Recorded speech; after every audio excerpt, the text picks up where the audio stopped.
पिछले 16 सालों से कुंडली विश्लेषण करते हुए मैंने यह अनुभव किया कि कुंडलियों में बहुत से राजयोग हैं, परंतु वह व्यक्ति वह उन्नति प्राप्त नहीं कर पाया जो उसको करना चाहिए था। और कुछ कुंडलियाँ ऐसी मिली जिनमें कुछ दोष थे, परंतु वो अपने जीवन में बहुत ही ज़्यादा उन्नति किए। अब कहते हैं कि सूर्य नीच का हो अगर कुंडली में, तो सरकारी विभाग में वो नौकरी नहीं कर सकता।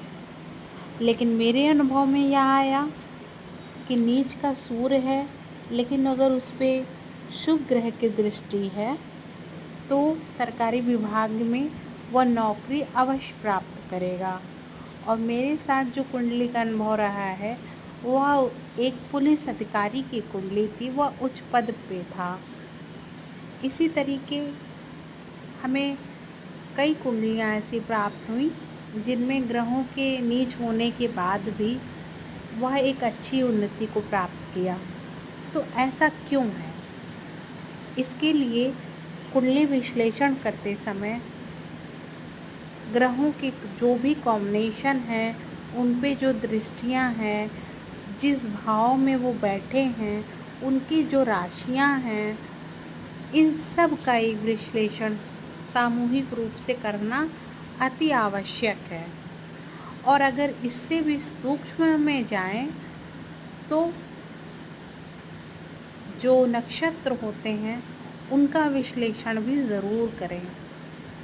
ग्रहों का और नक्षत्रों का आपस में संबंध भी आपको बता देगा कि आप राजयोग की उन्नति प्राप्त कर पाएंगे अथवा नहीं।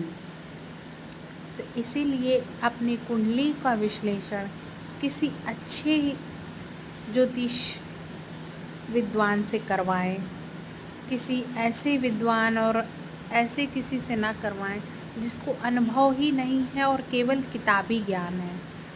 हमेशा ज्योतिष का विश्लेषण अनुभवी ज्योतिषों के साथ ही करवाना चाहिए, क्योंकि किताबी ज्ञान होना और जो किताब के ज्ञान के साथ अनुभव होता है वो एक पक्का ज्ञान होता है। तो आप सभी को मैं यही सजेस्ट करूँगी कि आप अपना कुंडली का विश्लेषण किसी अच्छे ज्योतिषाचार्य से अवश्य कराएं। धन्यवाद।